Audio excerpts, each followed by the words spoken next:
شب معراج اور عبادات کا اہتمام۔ سیرت رسول اکرم صلی اللہ علیہ وسلم میں واقعہ معراج خاص اہمیت کا حامل ہے۔ جب آپ صلی اللہ علیہ وسلم کو طائف کے بازاروں میں سخت اذیت کا سامنا کرنا پڑا، اس واقعے سے آپ صلی اللہ علیہ وسلم کی طبیعت پر گہرا اثر پڑا۔ چنانچہ آپ کے زخموں کو مندمل کرنے اور آپ کو دونوں قبلوں مسجد اقصی اور مسجد حرام کا اصل امام بتانے کے لیے معراج کا واقعہ پیش آیا، جس میں صرف آپ صلی اللہ علیہ وسلم کو آسمانوں اور جنت و دوزخ کی سیر ہی نہیں کرائی گئی، بلکہ انبیاء علیہ الصلاۃ والسلام کی امامت کا شرف بھی بخشا گیا۔ آپ صلی اللہ علیہ وسلم کی امت کو نماز کا بیش قیمت تحفہ عطا فرمایا گیا اور بالالفاظ دیگر معراج کے واقعے سے اعلان کر دیا گیا کہ آپ صلی اللہ علیہ وسلم کی دعوت و شخصیت کسی محدود علاقے کے لیے نہیں ہے، بلکہ وہ عالمگیر اور ابدی ہے۔ بعض لوگوں کا عقیدہ ہے کہ نبی کریم صلی اللہ علیہ وسلم کے معراج کا واقعہ 27 رجب ہی کو پیش آیا تھا، جس میں آپ صلی اللہ علیہ وسلم نے 7 آسمانوں کی سیر فرمائی تھی اور امت کے لیے نماز کا تحفہ عطا کیا گیا تھا۔ چنانچہ کچھ لوگ اس رات میں جاگنے کا اہتمام کرتے ہیں، یعنی کہ یہ جاگنے کی رات بناتے ہیں۔ مساجد کو سجایا جاتا ہے، چراغاں کا عمدہ نظم ہوتا ہے، واعظین کی مجلسیں منعقد ہوتی ہے، یعنی تقریر کرنے والوں کو بلایا جاتا ہے، اور ان میں بالخصوص واقعہ معراج کو موضوع روایت کی روشنی میں سنایا جاتا ہے۔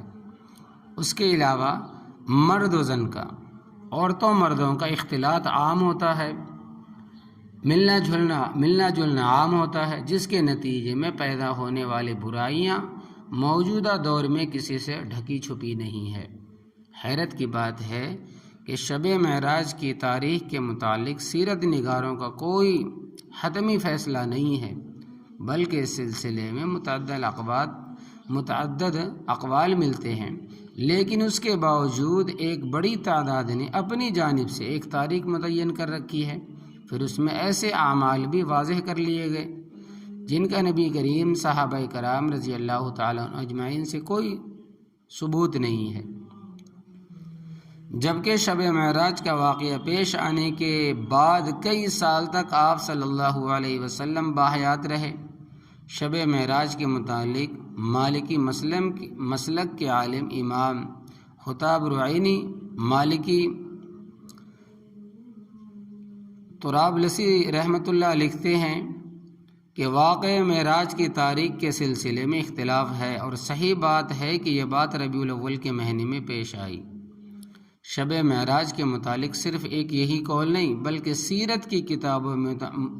کی کتابوں کے مطالعے سے اندازہ ہوتا ہے کہ اس سلسلے میں شدید اختلاف ہے، لہٰذا اپنی جانب سے کوئی تاریخ متعین کرنا مناسب نہیں، اور نہ ہی ان امور کو انجام دینا اسلام کا تقاضا ہے جن کو لوگ شب معراج میں عبادت سمجھ کر، خلوص دل یا تفریح سمجھ کر کرتے ہیں۔ فقہ حنفی کی مشہور کتاب مراقِ الفلاح میں ہے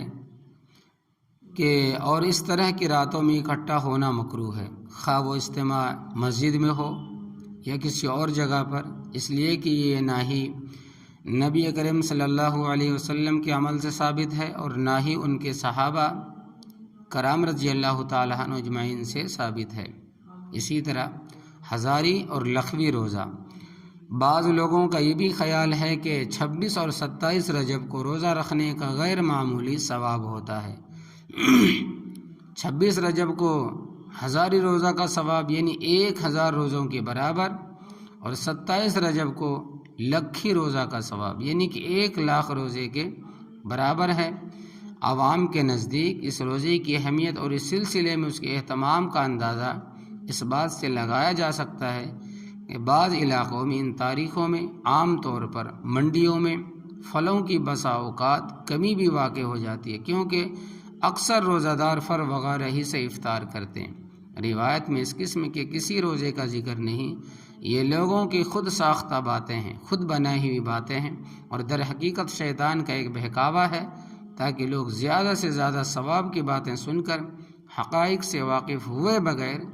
دین حنیف سے دور ہوتے چلے جائیں۔ ان تاریخوں میں محض نفلی روزہ رکھنا خلاف شریعت فعل نہیں ہے، البتہ انہیں تاریخوں میں ان عقائد کے ساتھ روزہ رکھنا یقیناً ثواب کی بات نہیں، اور چونکہ اس دور میں ان تاریخوں میں روزہ رکھنے والا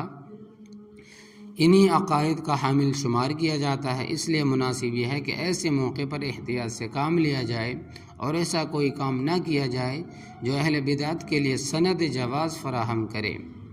بریلوی مکتبہ فکر کے مشہور عالم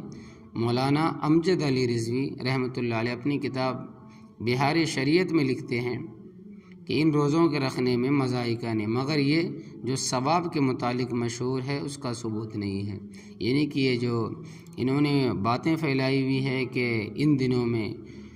دنوں کو معتبر سمجھا جائے، ان دنوں میں 1 روزہ رکھیں تو 1000 روزہ رکھنے کا ثواب، 27 کا رکھیں تو 1,00,000 روزہ رکھنے کا ثواب، تو یہ عقیدہ اگر رکھیں گے تو بدعت ہے۔ لیکن اور روزوں کی طرح رکھیں گے جیسے کہ ایام 20 کے ہے، 13، 14، 15 کو روزہ رکھتے ہیں، پیر کو جمعرات کو روزہ رکھتے ہیں جو نبی کریم صلی اللہ علیہ وسلم رکھتے تھے، اگر یہ سمجھ کر رکھیں گے تو پھر روزہ رکھنا کوئی برا نہیں ہے بلکہ باعث اجر و ثواب ہے۔ واللہ اعلم بالصواب۔